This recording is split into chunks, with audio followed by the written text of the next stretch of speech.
Wow, what a crazy past 24 hours in the US. I was out yesterday on a walk with a friend when he stumbled on a tweet saying that Charlie Kirk was assassinated. And I thought, nah, come on, surely not. Like, why would they go after him? Surely not him. And then I saw the video and it was absolutely disturbing. Now, let me make something very clear. I've seen a lot of Charlie's content over the last few years, and I disagreed with a lot of what he said, especially surrounding race and religion. There were some stances that I was like, yo, this is just bigotry. Come on, man. This is not founded in education. This is just completely ignorant. I did have disagreements, absolutely, but nobody deserves to be assassinated in front of his wife and kids, shot in the throat. What a grotesque sight that was. And I believe that was done deliberately as well.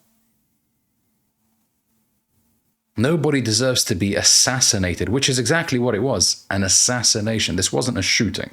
You know, it's interesting how different media publications are reporting on this. Some are saying a shooting has taken place. No, this was a targeted hit. They wanted him out. Now, who they is yet to be known.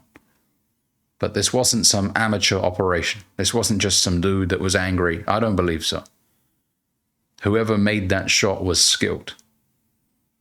Knew exactly where he was and knew exactly how to take that shot. And supposedly, he's still at large, the suspect. They don't know where he is. The concerning thing about this is, what does this mean for free speech in America going forward? You know, America prides itself on freedom of speech.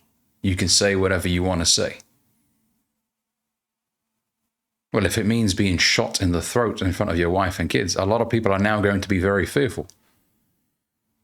Now, there's a big discussion surrounding gun laws in America, and, you know, Charlie actually was advocating for protecting gun laws or the Second Amendment until his death. This conversation is definitely going to be something that is going to be put under the spotlight a lot more going forward. And I believe on the day it took place yesterday, there was also another school shooting. It's like, when does this stop? How many more people need to die before something is done? I'm all for your freedom to carry, but then at what point does it become lawlessness? I believe that the regulations surrounding who can own a gun and who can't needs to be tightened. You can't just allow anybody to have access to a weapon. Young adults, high school kids. I don't know what age. I think it's 18, right? Or is it 21 in America? I'd have to look into it in a lot more depth. But a lot of these school shootings are done by people that are still attending high school, which is crazy. Not much is done in the form of, background checks, in the form of like examinations to make sure somebody is qualified to carry and understand the repercussions. Testing just to make sure, just like how you do a driving test, and just to make sure that this person is, you're never going to get it 100%, Some people are going to display perfectly reasonable signs and still go out there and commit heinous crimes. But man, something has to be done. Like I said, I didn't agree with everything that Charlie said, but come on now. Nobody deserves to be killed for their opinions. Now, this is sending shockwaves because he was a very big influencer, right? And somebody who was very close with the Trump administration. And I've been seeing some videos of people on the left really celebrate his death just because they disagreed with his stance. That is concerning to me. If you're celebrating somebody's demise who just had a perspective, which you don't have to like. Nobody has to like anybody else's perspective. There should be a discourse. I'm a big believer in having a discourse because some people will eventually change their perspectives. You see that with Tucker Carlson, right? Over the years, his perspectives have changed on a wide range of different things, on the war in Iraq, on US intervention in other countries, right? I mean, his stances have changed. So people can change their perspectives. Violence is not the answer. Now, there are some very rare exceptions, such as, for example, in my opinion, the Prime Minister of Israel, Benjamin Netanyahu. I mean, that is absolutely an exception. That is very clearly a genocide. But if you're a political commentator, you shouldn't just be taken out for having a perspective. It's crazy, absolutely crazy.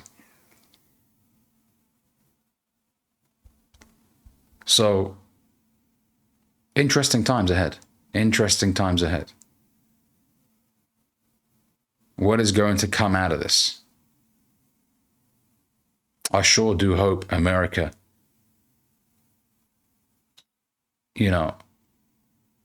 goes down a prosperous path. I really do hope so. It saddens me seeing people in America living in fear,